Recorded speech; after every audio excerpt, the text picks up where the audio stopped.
But welcome to read Dnyaneshwari along with me. I am reading from chapter 18, Owies 1546 onwards.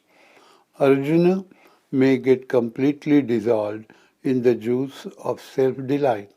So, God Shri Krishna brought him back to the state of difference with this excuse of the question. Arjuna had joined Supreme Spirit, but to get the next job done, Sri Krishna would not let him cross the boundary of the body. Otherwise, wasn't he omniscient, knowing the effect of his doing? But he asked the question for this reason. Thus, by asking the question and bringing back the Arjunhood which had gone, he made Arjuna speak of totality achieved. Then the full moon adorned with its rays, who had come out of ocean of milk, looked separate in the sky without being separate from the ocean. Like that, with the feeling, I am Supreme Spirit, he forgets everything and feels everything is Supreme Spirit. When he gets away, then the state of supremacy also dissolves. Thus, building and breaking the inspiration of Supreme Spirit with grief, he stood with great difficulty on the limits of body, taking the name I am Arjuna. Then his trembling palms, pressing erect hair and wiping the sweat on the skin, then supporting body, moving along with heaving breath with his body, he stayed still, forgetting his motion. From the edges of his eyes, the torrents of nectar of trees of bliss were flowing, controlling them. The crowd of different curiosities have stopped his throat, controlling that with his mind. His speech has gone disarray, mastering that with breath, which had become irregular, thus bringing everything to the order. Arjuna then said, Hey God, you are asking me if I have temptation that is gone along with its family, taking its whereabouts of ignorance. Sun should come near eyes and ask, Do you feel darkness? This, his irrelevant question, will it stand in any town? Then, hey King Shri Krishna, you are visible to my own eyes. Wouldn't this only thing be enough to do anything which can't be understood by any way that you are telling in detail with a love like mother? Now, sir, why are you asking I am tempted or not? See, because of you, I have accomplished the cherished end. I was caught in the Arjunhood. From that, I have got liberated because of you. Now, asking and answering, nothing remains of the two. With your grace, the self-knowledge I gained, with that I won't let roots of temptation remain in me. Now, to do or not to do, This arises from which duality? In that everywhere I am seeing nothing but you. About this subject, I have no doubt in mind. Where certainty has no action, that I have become. With your grace, I have obtained my self state. My action is totally over finished. But, hey Master, I have no other duty than your order. Because of that scene of Shri Krishna form, which destroys other scenes, which second it destroys duality, which Sri Krishna form is one, but stays in all countries all the while. Its contact destroys bonds of life. Its hope, when hoped, destroys other hopes. On meeting, it makes everything meet in ourselves. For have those who love one has to cross the understanding of non-duality, who helps to stay alone. You are my such icon of mentor, ourselves becoming Supreme Spirit, removing the need of doing and not doing. Then that we should never that we should serve endless. Ganges went to join ocean and on reaching she became ocean. Like that he gave devotees share of his own place. That you, hey Sri Krishna, my mentor, without formal induction, the mentor proper to serve, you oblige me with state of supreme spirit. Why do I think so? The door of difference present between you and I, breaking that, you made the result of service sweet. Now, hey King, Supreme God of all gods, I shall follow your order. Give me permission for whatever.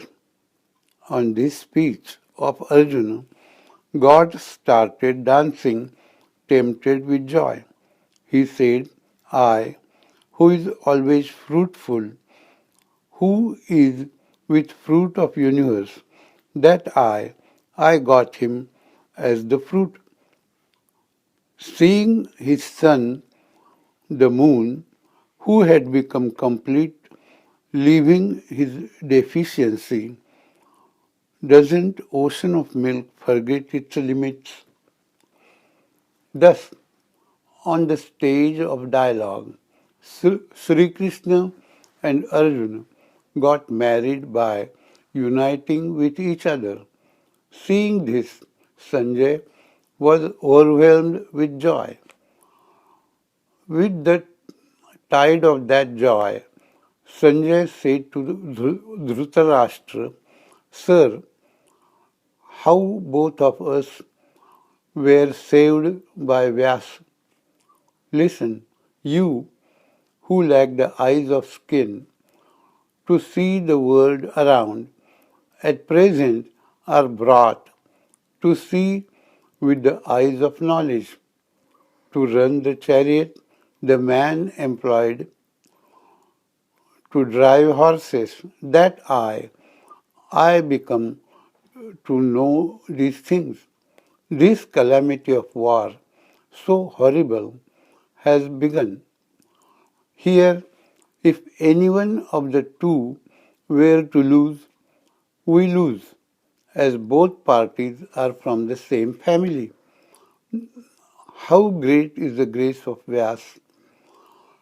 Even on such difficult occasion, he is making us enjoy candid spiritual bliss. Thus said Sanjay, but the other was not moved. He stayed quiet, like an ordinary rock touched by the moon. Seeing this state, he stopped talking further, but he was glad and mad. So he kept talking. He was intoxicated with pleasure. So he told King Dhritarashtra, otherwise he knew he was it was not for him. Sanjay then said to King of Kurus, thus what your nephew said, that Shri Krishna thought sweet. Sri Krishna liked that very much. Sir, East Sea and West Sea. The difference is only in the name. Otherwise, all water is one. Like that, Sri Krishna and Arjuna. This difference is seen in their bodies, but in dialogue there was no difference. When two things, more polished than a mirror, come in front of each other, then other sees the other as itself. Like that, along with God, Arjuna was seeing himself in the God. Sri Krishna was seeing himself along with Arjuna in Arjuna. Here, God, Sri Krishna, was looking in the space for God and his devotee. There, Arjuna was seeing himself and God. There was nothing else. So, what can they do? See, they stay together with unity.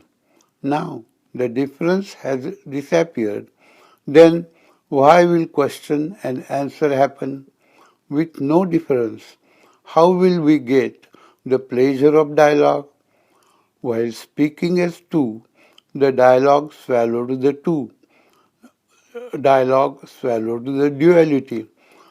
That talk of two I heard, where after cleaning two mirrors are kept in front of each other, which is seeing whom. How can we imagine when one lamp is kept in front of other lamp, who is useful to whom, who knows? If one, if one sun shines in front of other sun, who is illuminating and who gets illuminated?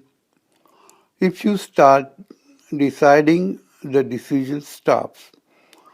Those two, Arjuna and Sri Krishna, thus became equal through dialogue.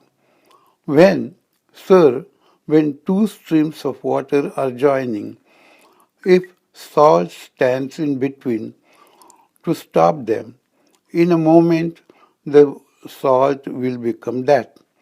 Like that, what Sri Krishna and Arjuna both spoke while thinking on that, the same is happening to me. As soon as he spoke thus, he was filled with pure passions. He lost his memory of Sanjayness. He didn't know who and where he was. His body was contracting. When hair were standing erect, only tremors were victorious over sweat and steadiness. The touch of unparalleled bliss crossed his eyes to fill. Those were not tears, but eyes were liquefying and extruding with love. No one knew what was overflowing from stomach.